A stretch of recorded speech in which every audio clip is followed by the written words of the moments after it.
Good evening, good afternoon. It's not evening, I'm normally streaming in the evening. Good afternoon, people! How are we all doing? I'm so used to starting a stream in the evening. I just led with good evening. Hello and welcome. The joys of being live. Yeah, I know. Hello and production. welcome to the FURNcast episode 23. It's gonna be one of those days. I think it's just gonna be one of those days. Hopefully, that's every FURNcast episode. Every FURNcast ever. Yeah. So episode 23: Lovecraft, horror, and rats, with special guest Heather from the Valkyries. Hey, Heather. Hello, how's it going? It's all good. I'm running this today. We don't have a Swin. He is currently unavailable. We got Heather coming in to help talk us through some stuff, and we got Nathan with us. Woo! Hey, Nathan. Ha! So we're going to be talking a little bit about Lovecraft, some horror stuff, and rats, which they do tie together. There is a link, but we are getting to that later on. Yes, we are meant to be behind a grid because that's. I'm fixing it. Yeah. Fixing it. I've just noticed that. Yeah, it's fine. It's being worked on because it doesn't look like this that. Is the problem with using transparent backgrounds. Yeah. 1 second. It's all a thing to work on. Yeah. So, in essence, what we're going to be talking about today, go through various things. We're going to be talking about the Lovecraft film Color Out of Space, which is based on his book Color Out of Space, adapted from. There are differences. I do know there are differences because I've read the book now. Oh. Yes, I have read the book. I read the book immediately afterwards to be like, what are the differences? How does this compare? I like it. That's commitment right there. Yeah. Yeah, that's quite a commitment. I could not hold up to because it's 3 o'clock now. So 2.5 hours ago, I finished watching that film. You watched the film like an hour ago, didn't you? Yeah. Yeah. I woke up, had coffee, and watched Color Out of Space. There you go. It's quite the film to use as a wake-up call. I watched it. Damn. I think me and John watched it at like 1 o'clock in the morning. Ooh. At the end of the day. There are two kinds of people. Yeah, there really are. But to be fair, it was quite easy for me to read the book on the basis that I have the H P Lovecraft complete collection on my bedside table, and I'm in the process of reading through all his books anyway. I just skipped to where that book was and just read that. It was only like, I think it was like 30 pages long. It's not very long books. Oh, is it just like a short story? Yeah. Yeah, most of what he does is short stories. Yeah.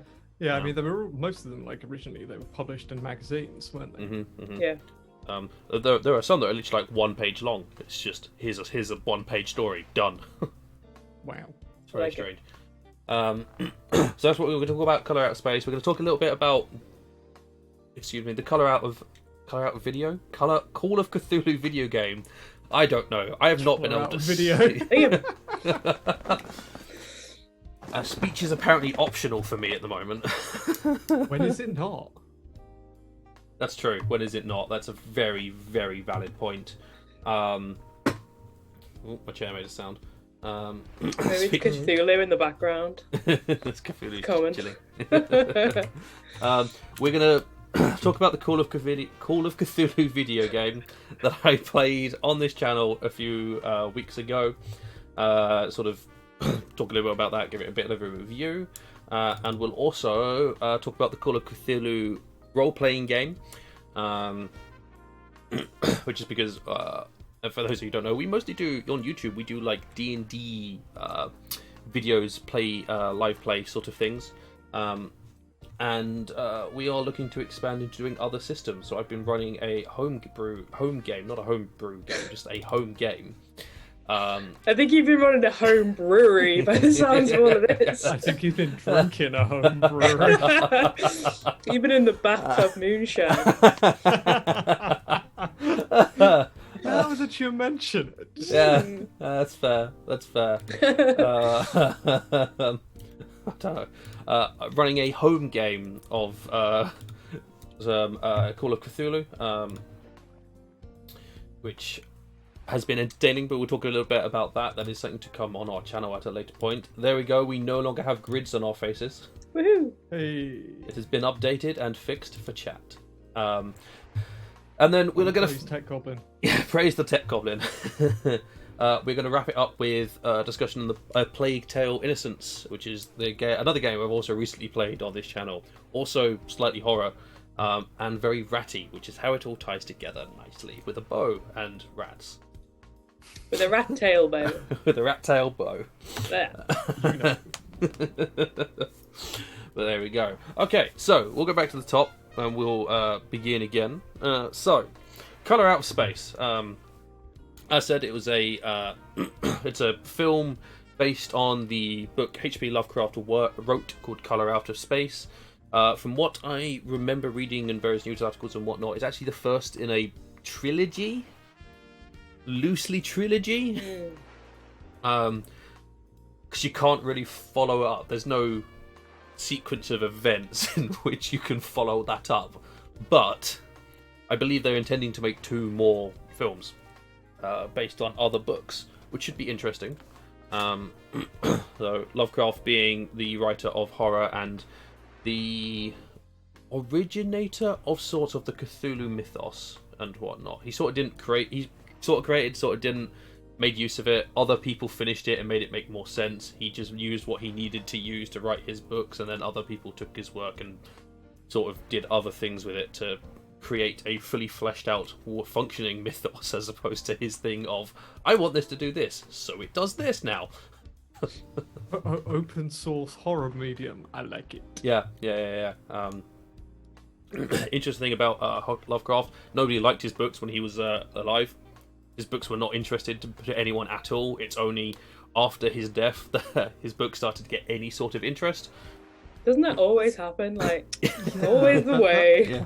Always seems to be the thing with a lot of writers, is that they only gain that fame once they can't actually capitalize on it anymore. Yeah.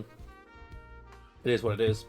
So yeah, that's just a little bit about Lovecraft. So, Colour Out of Space. The trailer and the implication, because it's a Lovecraft book, is that it's going to be a horror film. That is, in my mind, thoughts going in, because this is going to be an unpleasant horror film and I'm not going to like it. I don't like horror. I don't like horror. I don't like horror. What were your guys' sort of thoughts from trailers, if you watch trailers, or like synopsis and whatnot before watching the film? What did you think it was going to be? If you go, Nathan, if you want to go have a little bit of discussion first. Well, I mean, I think I was the one that found this and pointed it out to you, because I read an article on Den of Geeks like when they were starting to get going on this, and it was like Nick Cage does Lovecraft with the guy that got booted off of the island of Dr. Moreau and then disappeared out of Hollywood for 20 years. I was like, this is going to be really weird. The director sort of got booted off of one of the weirdest films in the world, and has now come back to make a film from one of the strangest sort of groups of stories ever made. And it's got Nick Cage, who does, like, you've got Face Off and Wicker Man, and you're like, that is going to be a heady mix of oddness. I'm going to love it, but I don't really do horror. So I'm sort of going, it's going to be easier. But yeah, I was like, I don't know what to expect other than it's going to be fucking weird. That's really interesting because I really like horror. So I was like, oh, sound, yeah, great. Let's do it. Like, have a great time. I regularly will spend, finish my day with a horror film. Like, we have so many series of articles and videos on our site all about horror stuff. I recorded one yesterday about The Descent. So I was like, oh yeah, this is fine. I've only read like very minor Lovecraft stories, but I don't like Nicolas Cage. So yeah, so for me, Sacrilege. It's like, oh, I don't really want to watch anything he's in. One of the last Nicolas Cage movies before Mandy, which I'll show you my segue into Mandy, was like National Treasure, and I was like, I'm done. I'm done, and that was probably about 15 years ago. So it's been a nice break from Nicolas Cage for me. And then I watched Mandy, which I don't know if you guys have seen, because that's way more gory, sort of B-movie horror. But it's got a really similar like film style. It's really purple. It's really like the colours are really similar. So that's the sort of vibe I got really early on. But I didn't really like Mandy, so I was like, oh, this is gonna be interesting. That's fair. I was looking forward to watching Nicolas Cage go slowly insane. That was, for me, was just like, he's gonna do this. Yeah, it's like if you're gonna pick someone to do that for, he's a good choice. Yeah. Like I think his sort of like madness levels were really, really interesting to watch. Even if I don't particularly like love him as an actor, I just find that he like chews his way through everything whilst yelling. But his actual, and which he does for like a lot of the film. Yeah, it does. But the actual little subtle bits of when he's like being affected by the colour are really subtle, and I thought that was really interesting. Yeah. I didn't know. I don't think I knew anyone else in that film though, apart from Nicolas Cage. I knew his wife. I actually Julie knew Richardson. all 4 of the main characters. Fair enough. And the little boy from. as well. His wife I knew from Nip Tuck, the TV show about plastic surgery. That's where she's from.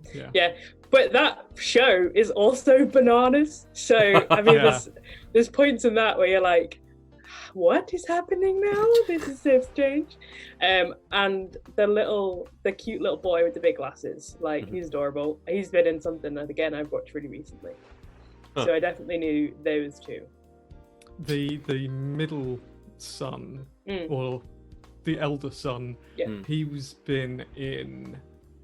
There's an American sitcom he was in, and the daughter, I can't remember what it is she's been in, but I've seen her in something else before as well.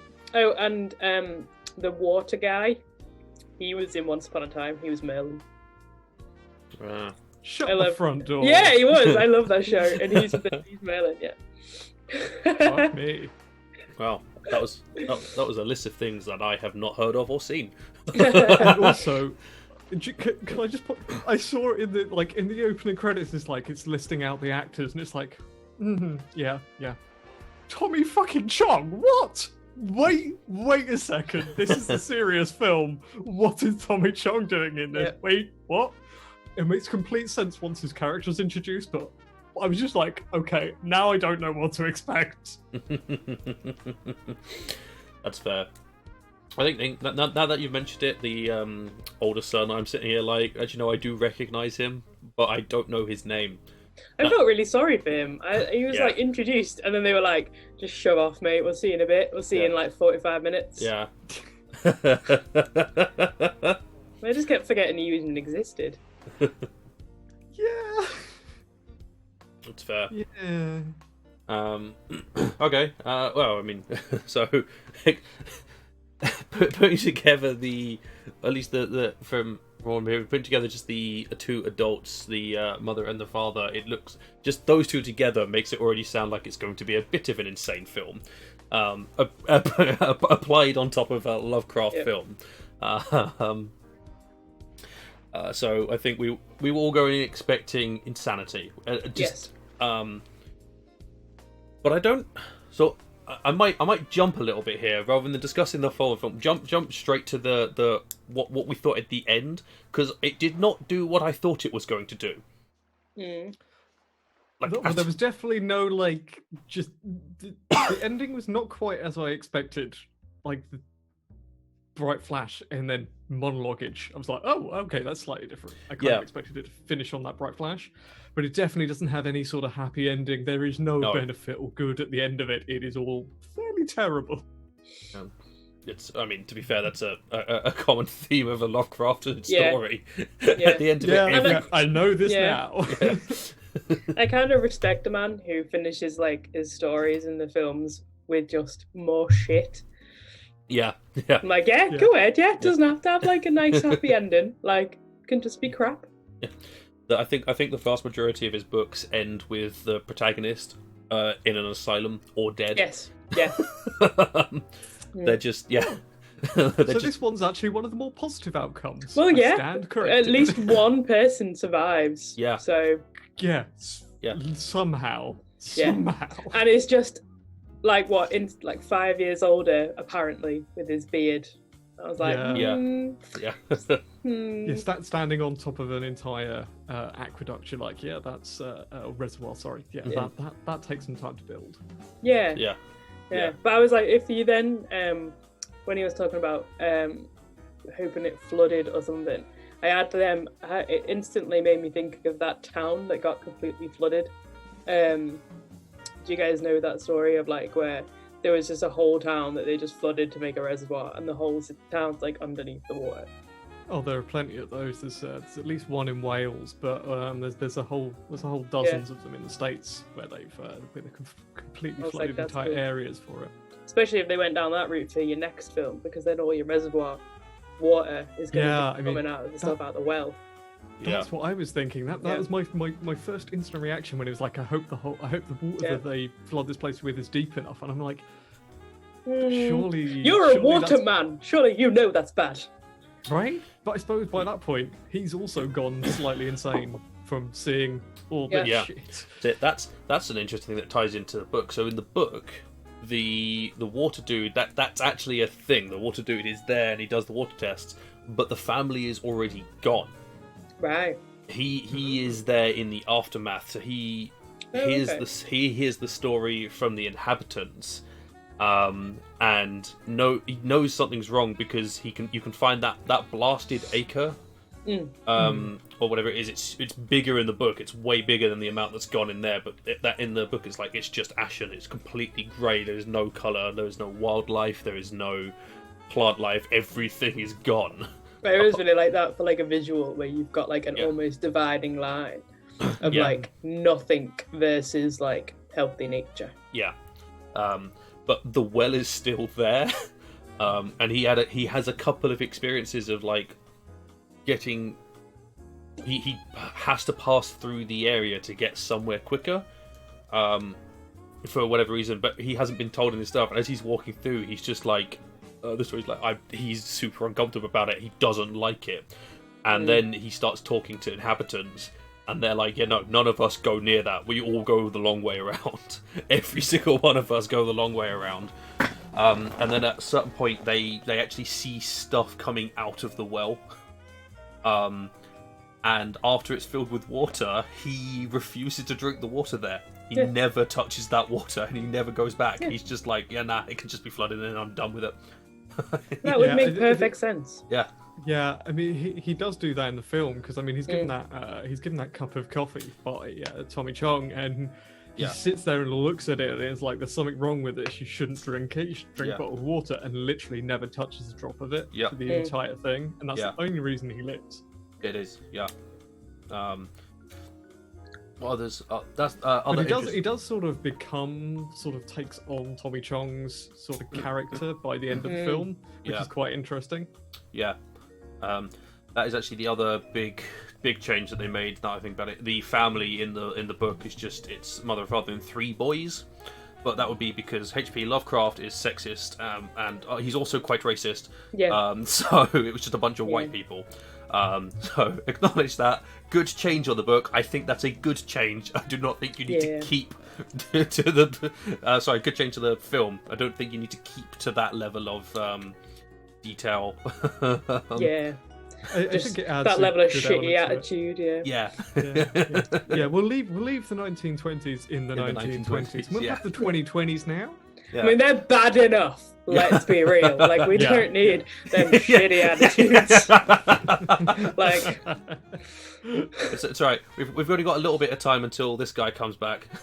And honestly, thank God. Like, it can't be any worse. She says. She says. So, let's start with what we thought was bad about the film. I think that's a good starting point. I always like doing bad news, good news. I don't like good news, bad news. Always finish on the On the high. On a high, yes. Yeah.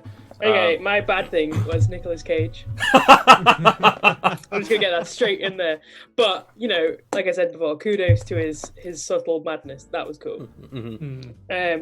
But also their little like abomination creatures. We saw too much of them. I didn't need to see like flesh piles. They always work better as something that you can only sort of imagine what they look like. Yeah. The minute you give them legs, you're taking away a lot of like the horror. Yes, it was. You could have done the implication was terrifying on itself. Yeah, absolutely. Like when they're staring at the llama pile. No, alpaca or whatever they are. Alpacas.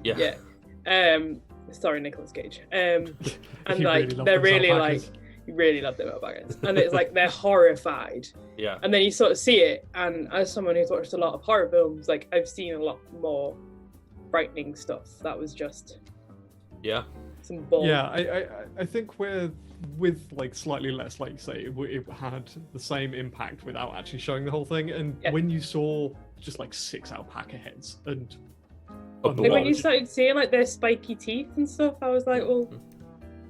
Yeah, it became less believable. Yeah. I think if they'd had slightly less of it, it would have had the enough of an impact without going over the top.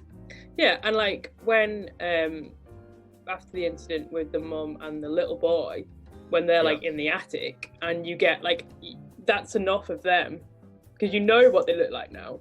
Yeah, and when he locks the daughter in the room and says that's horrible. And he's like, you have to feed your mother. And if you'd left it there, that would have been, you know, just some banging on the door or whatever. Like, that's fine. But then when it starts like skittering, I'm like, no. I actually quite liked that because, like, it's the subtlety of like there's the abandoned clothing on the bed, and you're like, okay, something's up. Yeah. And then it's like like that, but then they leave it basically there. It's there for so long that you're like, oh, okay. Yeah. Why are you now like a spidery thing? I think they could have done the. I did like the skittering. I think they could have done the. It was just like skittering. They didn't have to make it clear. No, you just when saw it was like peeking from like underneath the sort of eaves, and it was a pile of clothes and just sort of the face. Yeah. That looked horrible. But then the minute if it's there for longer than like 30 seconds, that's too long. It is always supposed to be the biggest driving thing behind these sort of books. It's the fear of the unknown. You don't know what it is, and that's the terrifying part. And I think a lot of these kind of things as well is like that sort of uncanny valley kind of thing where it's almost still a human, but not a human, and you sort of trying to still equate it to what you know, even though you know it's slightly off. I did like when they bring the mum and the youngest boy back into the house. I couldn't like until he does that panning shot where it goes over her back. I was like, okay, yeah, she's gone grey and it's weird, and then I literally went, oh my Christ! It was like, okay, yeah, that's fucked up. But that's like you say, that's enough. It's like 5 frames, and then they've cut to the next shot, and you're like, yep, that's enough. That and then if it was pretty fucked. If it was just small little snippets of seeing it, then that would keep you in that sort of grossed out sort of mindset. But the more you see it, the more you become used to it. So then you're just sort of like, just shoot it already. Like, let's get over it.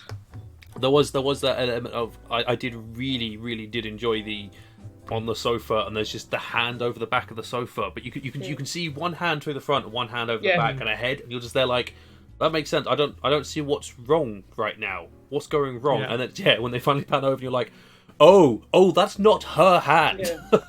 That is wrong. That's weird. Oh, that's not nice. Okay. It's all sorts of weirdness. Nathan, did you have anything particularly you thought bad?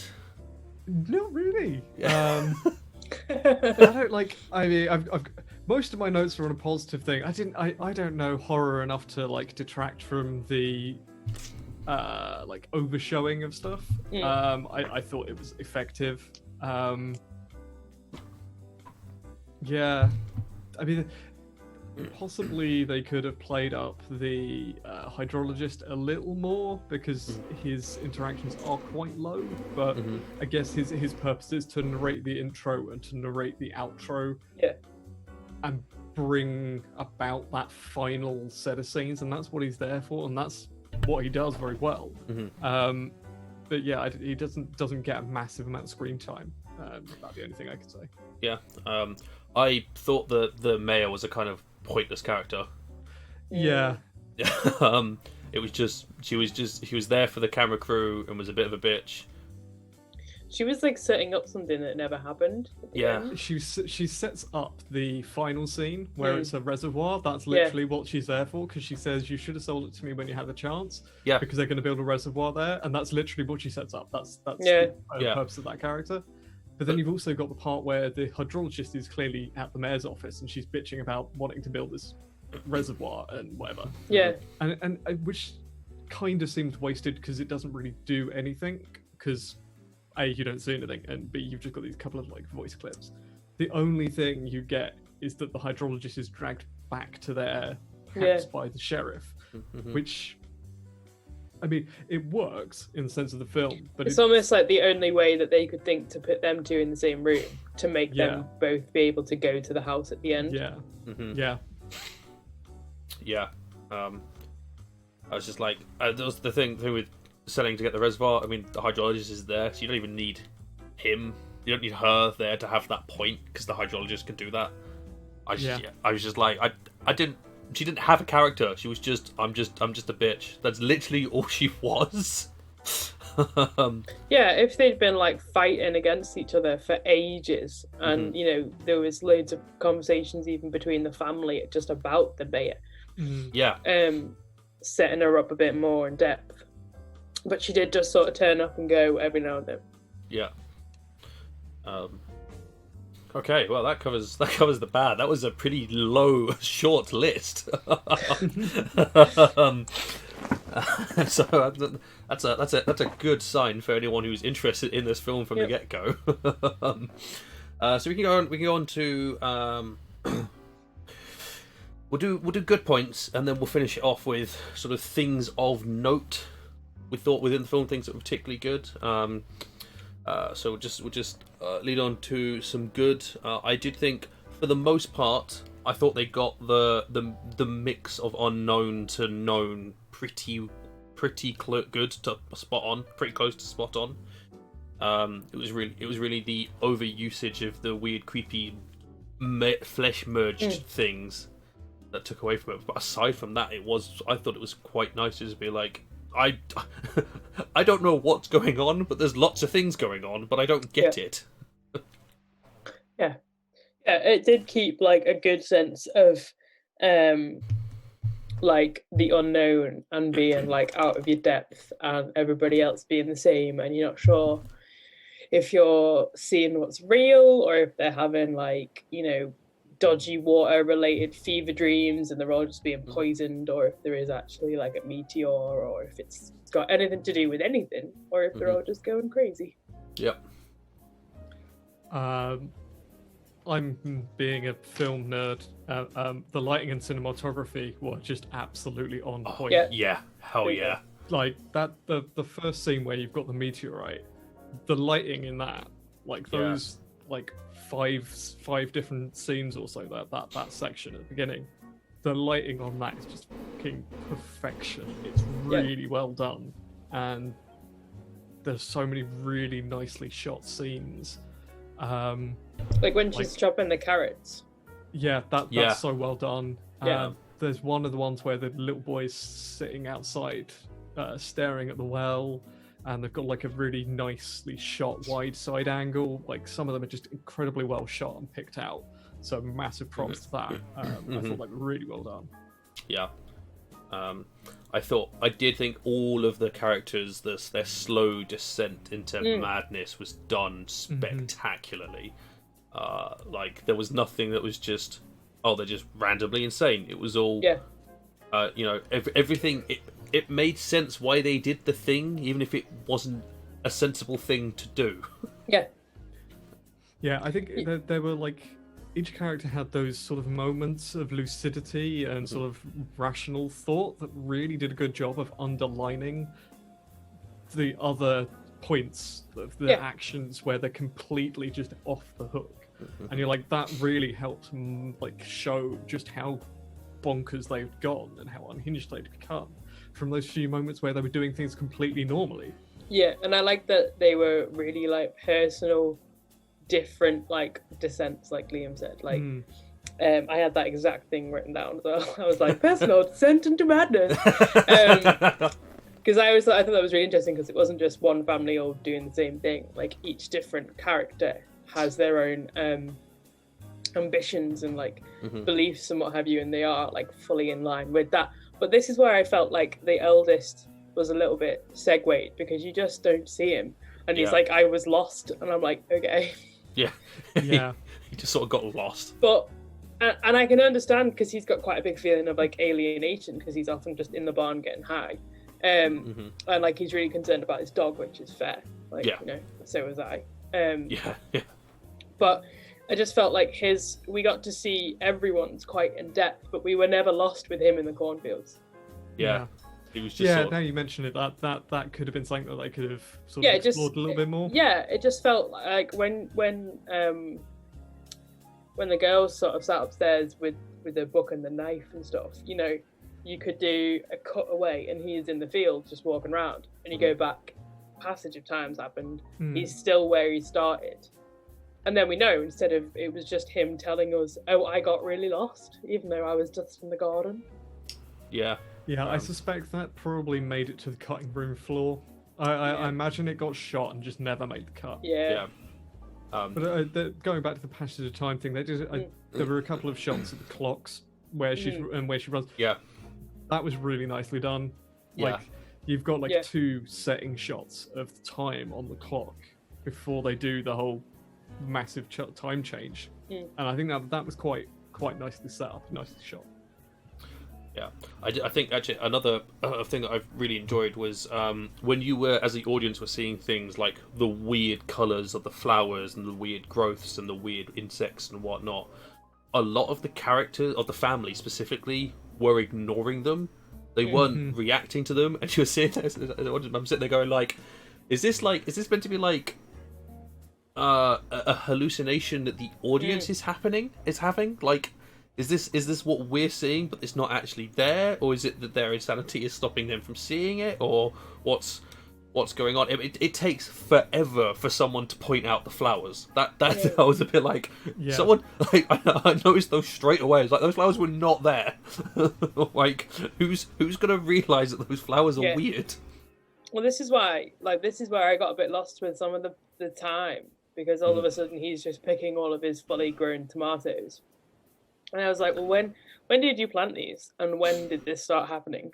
Because your whole land was just normal 3 days ago. And now you've got like 6-foot vines. So is it literally just sprung up? I think there were a couple of setting shots where you've got these sort of plots of plants with vines and canes, but they definitely sprung up pretty quickly. Yeah, they had some like alien miracle grow that just ramped it up. So it's a thing. So what I would say, then, this is a thing that's probably missed in the film, because that isn't the effect of a colour. They cause exaggerated and abnormal growth in wildlife and vegetation nearby to them, because they then suck all the energy out of it and go back off to space. So if you were, that's obviously a thing that they missed the mark with a little bit to make that. I suppose it's an element of how do you make that clear? The idea is it's supposed to be this really rapid abnormal growth. Yeah, I think possibly there maybe were a few wide shots that could have set that up a little bit more as a subtlety, and then quite possibly again just hit the cutting room floor and just didn't quite make the cut. Didn't work for the transitions. Yeah, but going on to the vegetation and the flowers and all that, it's quite interesting. Just like as it's going along, there are just subtly more and more changes. Like the grass is all green to start with for the first like 40 minutes or so. Yeah. And then you're like, then you get to the bit with the barn and suddenly all of the grass is purple. You're like, wait a second. Did I miss something, or did that just become purple? Yeah, they definitely like add. It's almost like just adding like a layer of flowers every time you go back outside. So it's like it's green, then it's purple, then there's some pink ones, and there's some trees. Mm-hmm. Yeah, that was nice, and that's also sort of a like passage of time job as well as the whole suddenly everything's fucked. Yeah, and it really works for the sort of like I found the ending like really quite sort of smothering and like horrendously loud, and that sort of colouring and that sort of like huge growth, I think, really sort of helped with that as well. Yeah. I would just like to. I'm going to jump back to a point that was made a little bit earlier because it entertained me at the time. When there was the at the time in the film when the girl was upstairs with the knife and she was using symbols from the Necronomicon, that entertained me. Obviously, that as far as the Cthulhu universe and the mythos goes, that is not the Cthulhu Necronomicon because she would be dead. And also, it's made from human flesh, so. Yep. Yeah, when there was that first scene with her listening to music in her bedroom and it pans across and there's a Necronomicon, I'm like, okay, so she's gonna look at that and do something later. Yeah. But it's like when's it gonna happen? It was like a Hot Topic version that she bought. Yeah. Hot Topic's own version of Necronomicon. You know. Because I was looking at it and I was like, why is it written like Death Note? Like, what's that? Where's the flesh? Like, come on. That is what I did enjoy her Wiccan ritual at the start of the film. I thought that was really funny because it was the opening establishing shot, and you're like, oh, okay, so it's set in like pagan times when she's got like a horse and she's got like a flowy dress. Yeah, and then Nicolas she's Cage not is wearing... like, yeah, and No Nicolas shoes. Cage is like, where are your boots and your hat? And I was like, oh, okay, no, it's not. It's just normal time. Yeah. Okay. Could we also just touch on the fact that the horse's name is Comet, and this all comes about from a meteor? Yeah. But it's sort of this it sort of has this like open thing of, did she cause it? Did she actually properly cast a spell without realizing it and unintentionally summon the color? Well, also she's her brother says about curses, and she says, I don't do curses because they come back on you 3 times harder. Or threefold. And it's like, did she accidentally do a curse and it's come back? But there's also her ritual was actually interrupted because the hydrologist interrupted her ritual. Was she actually going to succeed in doing something sensible? And because he interrupted, it caused her to screw up the casting, and she summoned the wrong thing. Because that is what I remember in like occult sort of things. If you're going to cast a spell, if you do it wrong, Occult 101. Yeah, occult 101. If you What I remember from my studies of occult 101. I mean, I would have to go and ask the witches I know whether or not that's how it works, but it could possibly be. Yeah, I feel like when something is interrupted, there's the possibility for something to still follow the summoning. I can tell you guys so many ridiculous stories of being a young girl growing up with sleepovers where people thought they were witches and all the spells they used to do, and they were ridiculously hilarious. Did they ever get a knife and carve symbols into their arms? Thankfully, no. But there was a lot of stuff going on. One person did bring a Ouija board to a party. Oh, good. Yeah, I was like, wow, this is right. But it was like a Hot Topic Ouija board again, so I was like, not playing. It always interests me when people are like, oh yeah, I'm weird, I do spells and whatnot, and then they bring up something like a Ouija board, which is like mystics and empaths and spirit seers, etc., who do this for a living, are always like, don't use it if you don't know what you're doing because it's dangerous. And yet people are still, who are learning, are still like, yeah, I'll just get myself a Ouija board and just use it. Yeah. Yeah, or they just, I know a few people who have used like Scrabble tiles on the back of a like Monopoly board, and I'm like, stop now. If you were gonna ever open a gate to hell, it's off the back of a Monopoly board. Like, just no. Wow, that is the low budgetest board ever. Yeah. I've seen that in the flesh. Oh, that's amazing. Yeah. That's so good. Yeah. Wow. Wow. Oh, gosh. Honestly, growing up with goth friends was a hoot. Yeah, I bet. Yeah. Oh yeah. All right. Let's wrap up a little bit of color out space. Anything of particular note that we wanted to point out about the film that was something that really stood out as that was a good moment. There's a line like 10 minutes in from Nick Cage that's like, "A dream you dream together is real," Oh yeah. and I was Yeah. like, "Bang! That set the scene. That Yeah. has set the tone for the rest of the film." Yeah. Because it happens to all of them together, and you're like, Yeah. "Is it really happening? Does any of this actually happen, or are they all just having a shared hallucination?" I was like, "That's bang in line. Well done." Yeah. One of the things that really stuck out for me isn't necessarily like in the film, but it for people who really enjoyed this film. There's a series of comic books that have like quite a similar theme that are really really good, called Resonant, and it's about a wave that sort of hits across the world, and it sort of makes people act on their like awful and dark impulses, and like people have to basically just tie themselves up so they don't go on killing sprees. But it's amazing.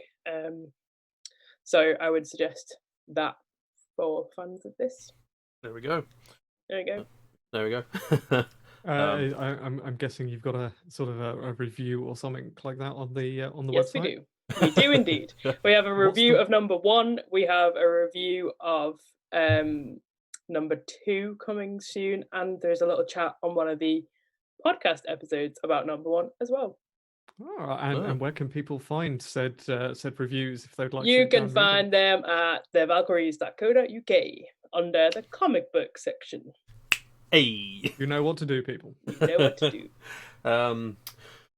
So wrapping up, Color Out of Space. Good film, bad film, worth watching. I would definitely watch it again. Yeah. I would not watch it again, but it was all right. That's fair.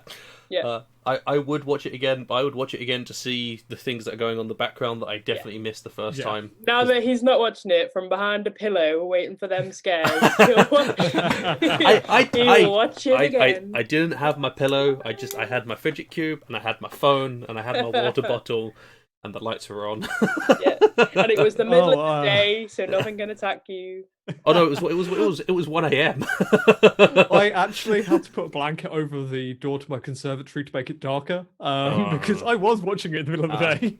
That's the safe time when I watch something really frightening. I kind of regret watching it in the middle of the day because it wasn't dark enough. Yeah. Middle of the day on a Sunday is the safe time to watch horror films. That's fair. That is actually the opinion I reached at the end of the film. Thinking about it, it was less horror, more thriller. I think it was definitely like massively more in the science fiction camp than anything else. Yeah, sure. Oh, another film that might be good is Underwater. It's way different, but very similar creature aspect. Okay. Very cool. He looks a lot like your big man in the background. Shut up, John. I was not whimpering. You're just saying I'm whimpering. I definitely believe that he was whimpering. I think we all could hear the tears from here. I mean, I've watched Alien with Liam, so I can see that. I can see that. Alien. That's a whole. That's. Oh. To be fair, we have done reviews on all of the AVP series. That was one of our first projects together, Nathan. The big film review. I mean, the best bit was we were watching like Alien 3, I think, the one that's like 90% black and 10% green, and we're sat in Liam's parents' conservatory, and it's about midnight. And the cat does this on the window behind us. Oh, yeah. Both of us jump up. We're like, oh, fuck. That's the scariest part of all of those films. By far. Yeah, the bloody cat just appearing out of nowhere and attacking the window. Amazing. Oh, dear. That got the heart rate going. That's so good. This bloody cat. But it was so perfectly timed because it was one of those points where The it's just cat was building just the tension. waiting for it Yeah, to just happen. like, She's like, Absolutely. now. Oh boy. Okay, so we'll wrap up Color Out of Space. That sounds like you should watch the film. It's a film worth watching. yeah, for sure. Even if you don't like Nicolas Cage, you might. He's very Nicolas Cagey all the way through, Yeah. as if he could be anything else. But it's I mean, still he can't do anything else. No, Yeah. it's Like still worth Nicolas a watch. Cage just does Nick Cage. Yeah, that's fair. Yeah, it's the truth. But yeah, it's good. I enjoyed it. Wonderful. Right. Moving on then, we're just going to talk about the next thing, the Call of Cthulhu video game, which is, as it sounds, you play as an investigator, PI, who is asked to investigate a murder, a death, on the basis that it appears to have something more going on with it. And in doing so, you encounter the Cthulhu mythos and see things that doesn't make sense, and you slowly sink yourself into your own insanity, and then either solve the case or don't, or other things happen. It does have multiple endings, which is quite cool. I like a multiple ending. Yeah. Yeah, it seems to do the sort of branching story quite nicely. Yes. The weird thing about the multiple endings that I will say is that Sorry, I'm laughing at the chat that you definitely whimpered in that. Yeah, there is no debating. Oh, yeah, no, I'm not Call just. of Cthulhu video game. yeah. That definitely happened. It wasn't just whimpers. There were moments of just pausing. There were moments of full on like nope. There's a section that is clipped. There's a good like 5 minutes of me just noping. That's all I do solidly is just say nope. I think the VODs probably aren't up at the moment. What I might try and do is we'll get together some highlights from that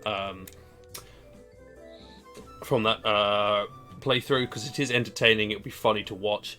I potentially could upload the full playthrough on YouTube as well, because I do have the recording. So if people want to see that, I can make it. If you want to see Liam cry, we can upload that for you.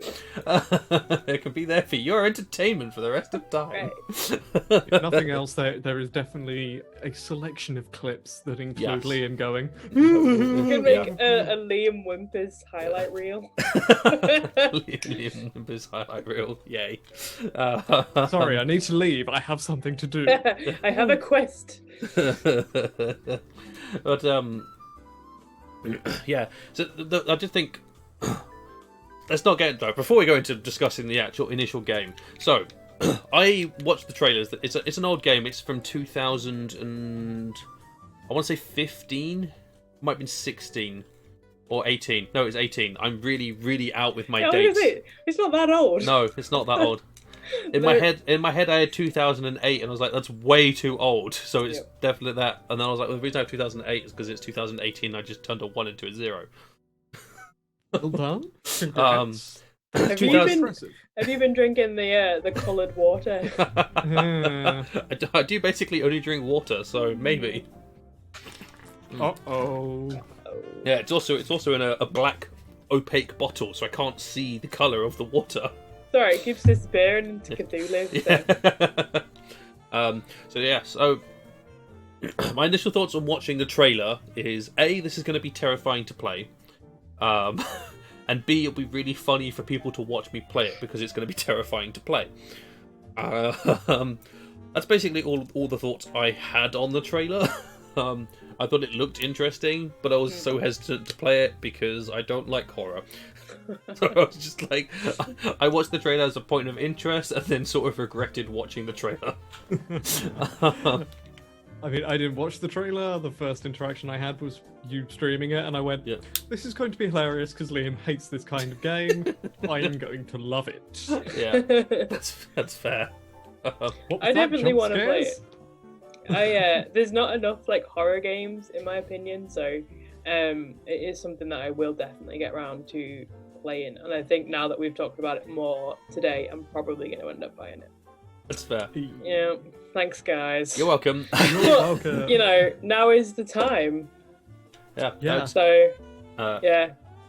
If I remember correctly, there is currently another Call of Cthulhu game, or just a Cthulhu game on Steam being made for release this year. So Ooh.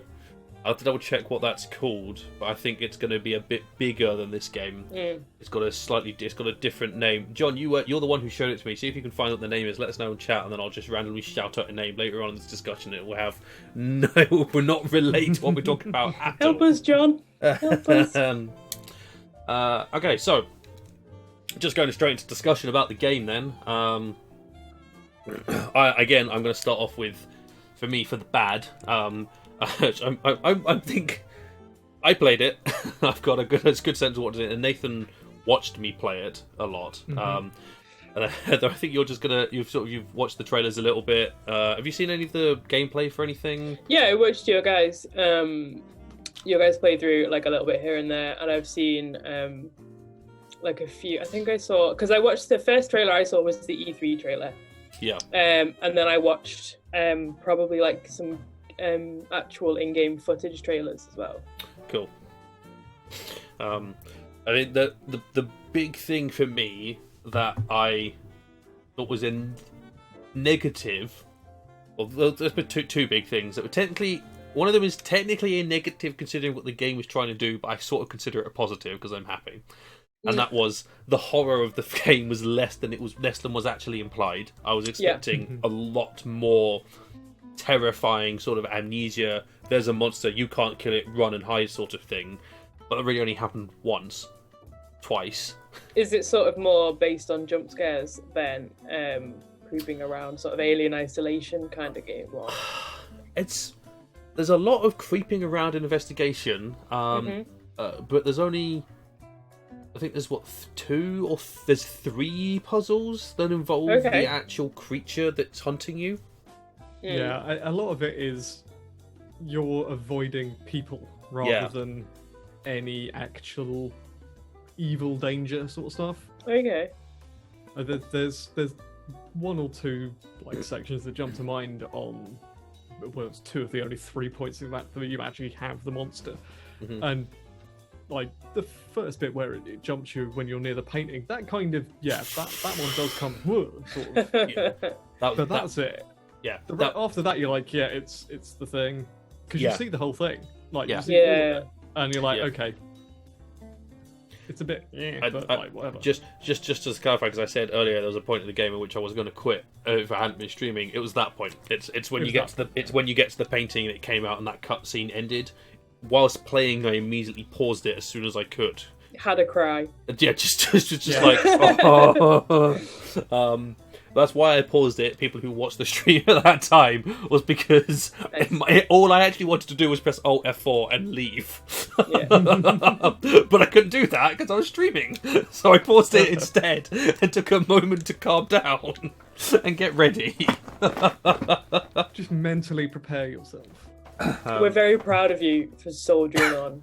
I mean, I'm glad I did, because that was really it. It was only that one room, and then there was no real. There's the occasional jump scares every now and again.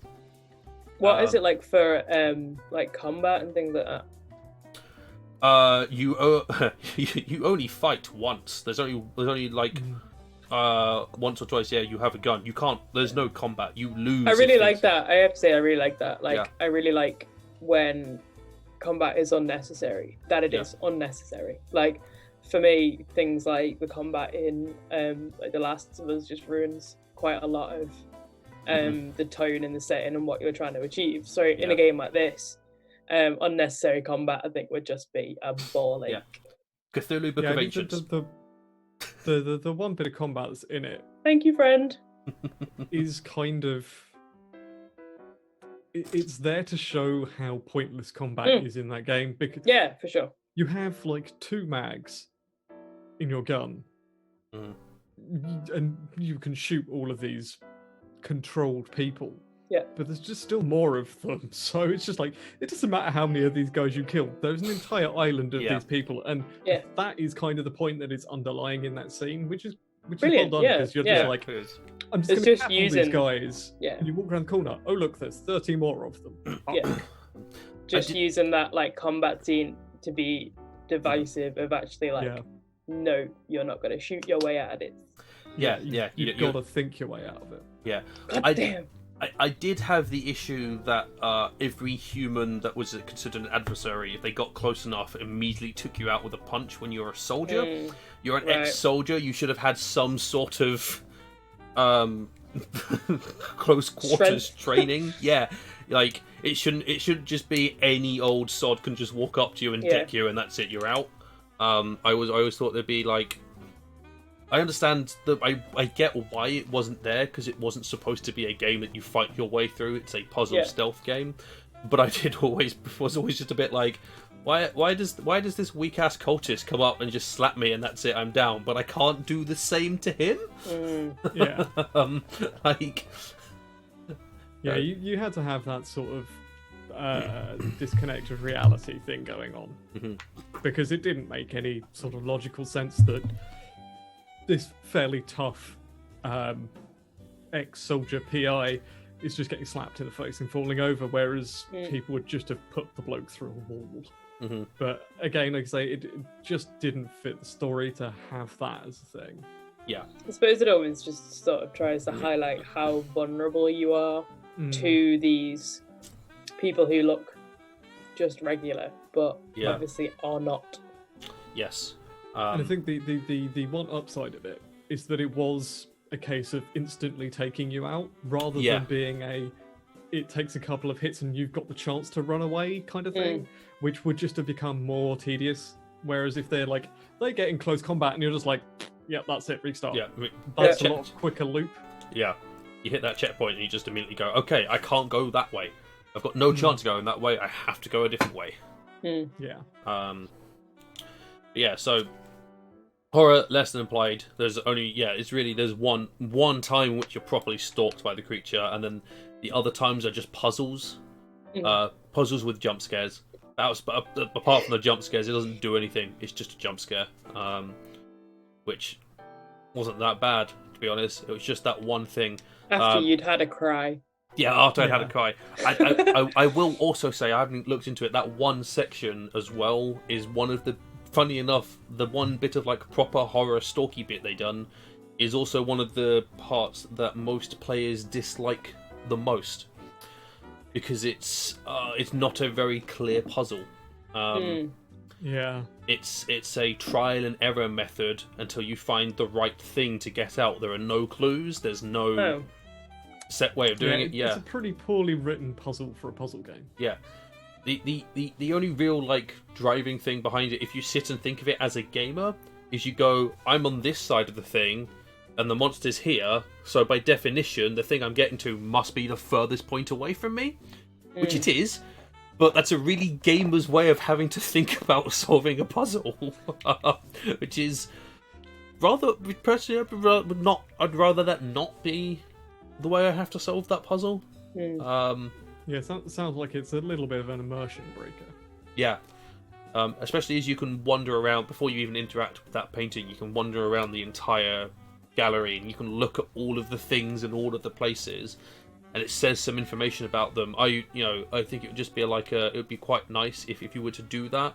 It would reward you with some actual information. Yeah, so you get knowledge from having looked at all the other things. Yeah. So yeah, if you want to just walk in and go straight to painting, cool, have fun with the trial and error. But if you want to try and get all of the information, which is what I was trying to do in the game, I missed a few things. But there we go. It'd be nice to be rewarded for that. Especially the game punishes you when you interact with things. Like there are lots of times in the very first, after the opening scene, which is weird AF. I am a fan of the opening scene, but I'm not a fan of the opening scene because is it too scary? It's a little creepy for an opening scene. I'm not gonna lie. You sort of wake up in a pile of dead bodies. Nice. And you just sort of walk around as you're moving around and going places. Things just start randomly moving around you. It's very unpleasant. sets the scene, sets the tone well. But after that, you're in your office as the PI, and you're at your desk, and one of the things you can do is interact with the bottle of bourbon on your desk. And when you drink the bourbon, it pops up at the top left of the screen and says, "This will affect your destiny." Just immediately, and you're like, "What did I do? What have I changed?" Everything. Yeah. How well your liver functions. Yeah. What you change is your access is one of the 4 endings. Because there's the 2 standard endings, and then there's 2 other endings that you have to do particular things in a particular order and not do other things. And to get one of those endings, you have to not drink.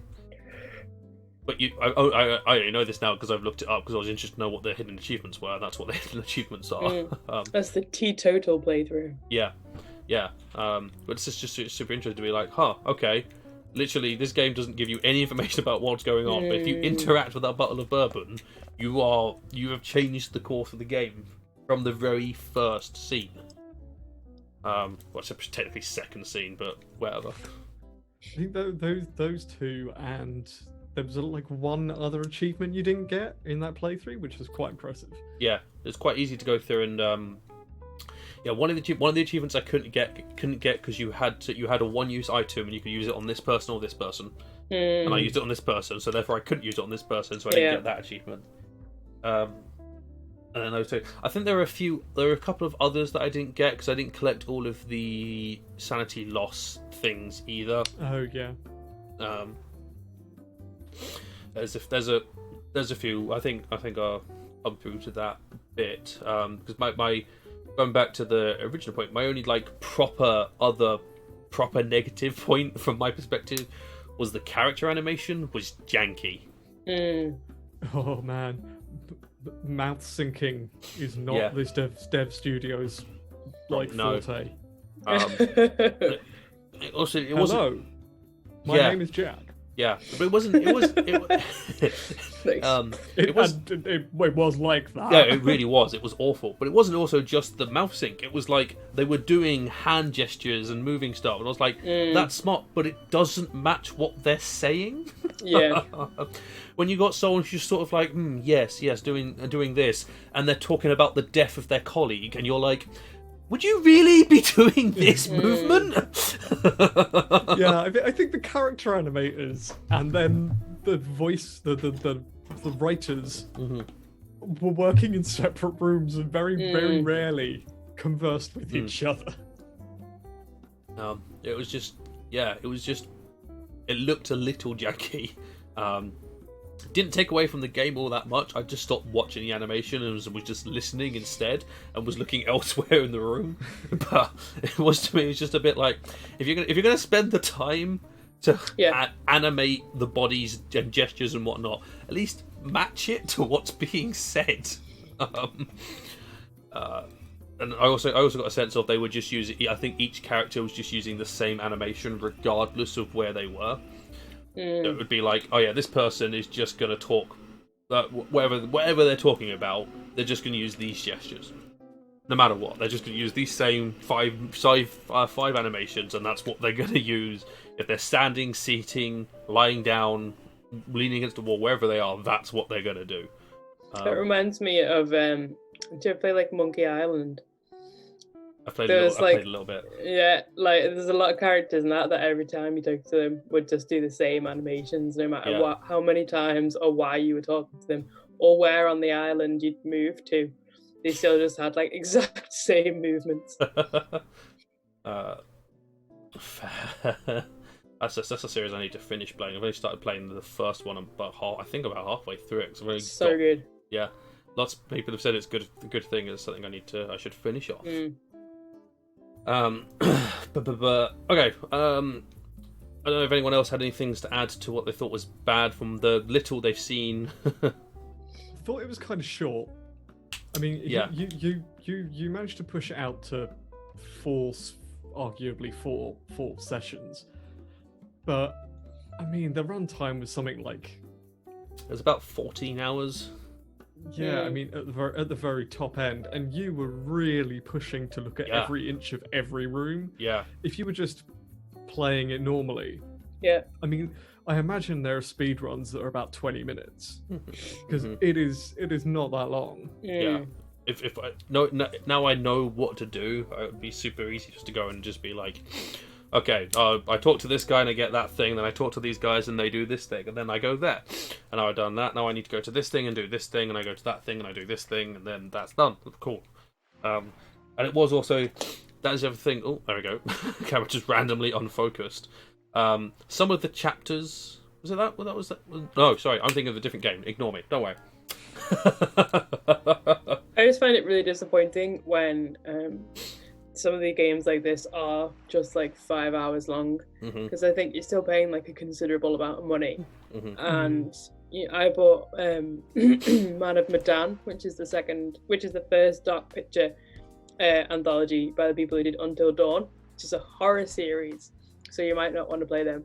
And it was like middle of the range price wise, but it was only about 6 hours long. And then I spent like a tenner more and I got Death Stranding, which is like a bazillion hours long. So I sort of always feel a little bit cheated by the length of these things, and I think they need to be reflected more in the price, or it has to say it on like the packaging, because otherwise I just feel like it's completely misleading. I mean, I think there's because I'm not speed running through them. Like, I'm happily take my time. I'm a real bugger for exploring every single inch of everything to find all of the treasure. But if it still only takes 6 hours, then like that's still crap. Yeah. I mean, there's the argument that there's certain games that aren't like designed to be that long, and they're still in that price range, but because they're focusing on something else. Yeah, and which is fine. I mean, if your focus is on one area and it's not the game length, it's character development or story, whatever it is, that's fine. But if it's sort of like middle of the range in terms of basically everything, and you're still charging like that 20-30 quid a game, you're like, can I have twice as much gameplay, please? Because you're not paying twice as much for the next almost level of game, like especially when you can buy The Witcher for like 8 quid. I mean, why would you buy anything else? That's fair. Exactly. I mean, that does segue quite nicely into the good of the game, because I did think the story itself was quite compelling. I did enjoy the story of the game. It was very interesting to sort of play through things. It ends up at a very, very different place to where it starts. It's a very nice, the game's not overly long, but it's interesting. And if it feels like you've been on a journey and you've been like really taken along with the storyline and the setting and stuff, I think that's really cool. Like if you feel like you've got, everything that they've given you everything they could give you for that in that length of time, and they're not just padding it.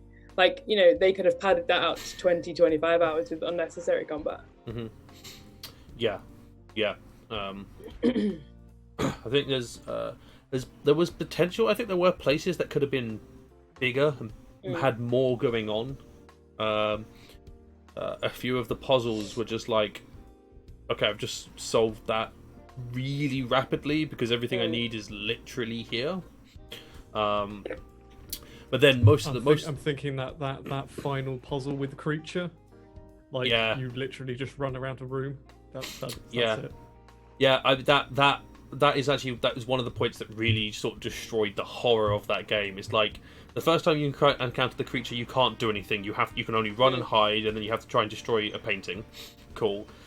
The second time, it's a puzzle. It only gets you when a torch light runs out, and or a lantern runs out, but you have to switch lanterns because they reveal different things. Because you're hallucinating, you're not properly where you are. You're in a halfway dimension. And then the third time, you actually see the monster. You're actually fighting it, and then becomes a case of, it's no longer a threat. I now have a way of just fighting it, which is kind of weird. Also, that final puzzle was a little cruel in how it made things. Because it was it wasn't the best puzzle because it wasn't really a puzzle as much. It was a trial and error until you got it right. Yeah, and it wasn't really challenging. It was, again, like I say, it was just sort of trial and error, and it had none of the horror element because you could. It was brightly lit. You could always see the thing. Yeah, that's the problem. Yeah, she's sharing too much. Yeah. And it was also, you carried around a lantern and you could flare the lantern and it would stun the creature. But there was no cooldown on it. I literally was able to just run and just keep spamming the flare, so it could just never get close to me. It was like they kind of ran out of ideas of what to do for that scene and had to do something, and they just sort of cobbled it together. Yeah. And it was very much like, it was walk to this point and then stand there and something happened and then get back to the center, which is, I don't mind that as a mechanic, but it was the first one you do it and then the creature appears after you do it and then it chases you. So you're like, okay, cool, that's how it's gonna work from go on. Then you go to do the second one and it jumps at you as you're walking into the second one, and you can't move whilst it's there. So the first time I did it, I just walked in and I immediately die, because it's like, well, I'm now stuck in this thing and the creature just walked out and next to me and is attacking me. Cool, well, I'm dead. So you have to deal with that, and then you do that, and then the third one is even more annoying than that, because it appears, and then something they say about like cancelling the thing that's stopping it from you being able to move, but it doesn't.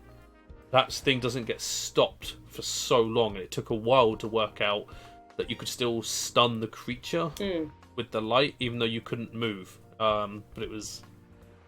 Yeah, I don't think that puzzle was well laid out, because it wasn't. Well, to be fair, two of the puzzles with the creature were trial and error until it succeeds. But the story was good. No, that was the thing. It was a good story. I enjoyed the story. I thought for the most part the gameplay was interesting, because you have stats. That's the fun thing. You get stats as you complete things. You get like experience points to put into your stats. And they enable you to solve problems in different ways. Like every possible time, do the Cthulhu Mythos answer. Yes, well, that becomes unlocked later on. That's just use the Cthulhu Mythos answer because it gets you to the end result the quickest. But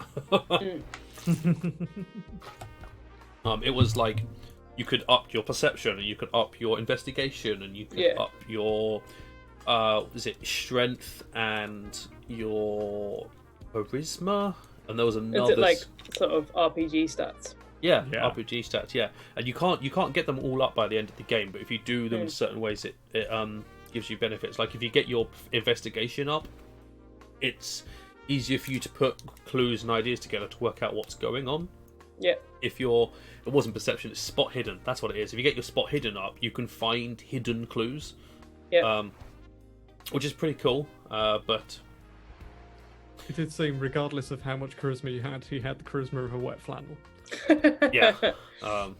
wasn't a very charismatic person. You should be able to get like 100 charisma and just be like, "It's all right, Cthulhu. Let's go out and have some tea, and all will be fine."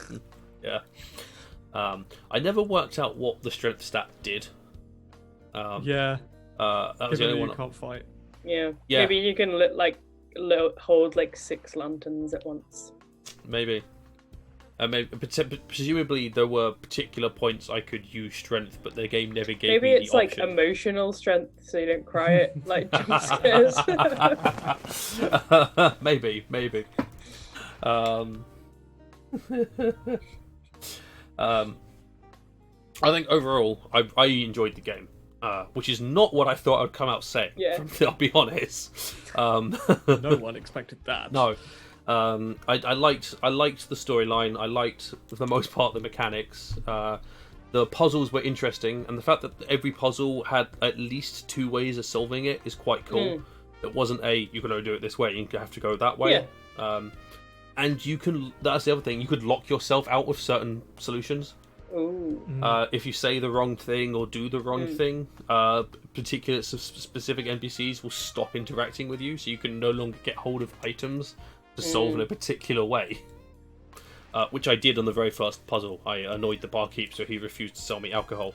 So, because he refused to sell me alcohol, I couldn't purchase alcohol to give to fishermen who couldn't provide a distraction to let me get into a warehouse. So instead, I had to find another route, which caused me to lose sanity, and was the first point of the game I freaked out. Because an octopus attacked you underwater, and it was terrifying, and I did not like that. But then it was only seaweed. And multiple endings is always good. I'm always a fan of multiple, especially when actually the multiple endings, it's not like the actual story changes, it's just the end point is different. And it's just what you find and interact with or don't interact with during play that affects what endings you get, which is quite cool. Yeah, that's my sort of closing thoughts on it. I had a laugh. You had a laugh? That's fair. It was funny watching Liam freak out. It does sound really good. Like, I think it's really interesting that you went in from a completely different point of view than I would go in for, and you've come out really enjoying it, which I always think is really nice because, you know, you've discovered a new game that you enjoyed. Yes. And it is something I will probably pick up because I love me a horror game. Yeah, that's fair. It does, and there are not enough. That's very true. I think one of the like the standout parts of that was that section where you're in the asylum right near the end, where I'm going to try and do this without spoiling it for Heather because she's going to play a game. But everything is slowly going. Yes.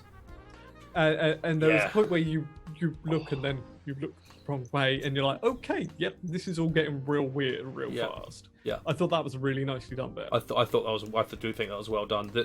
The latter parts of sections like that were very, very well done. It was very nice to just be like, okay. I know what's going on, but I don't know what's going on. Hello, Carson. Hello. She's been crying at the door for like 10 minutes, so I was just like, let the cat in, it's fine. It's fine, we have 2 special guests today. She just wanted to come for a snuggle. Hey. No. Alright. I think we'll sort of wrap up part 1. We've been talking for a decent length of time. We went in for quite a lot of depth into a fair few things. So what we're going to do is we'll take a quick little breather so we can do whatever we need to do. Refill water bottles, stop talking for a bit, etc, etc. When we come back for part 2, which will be in about 10 or so minutes, 10 to 15 minutes, we will pick up with some talks about the RPG and some talks about A Plague Tale: Innocence. We will see you momentarily.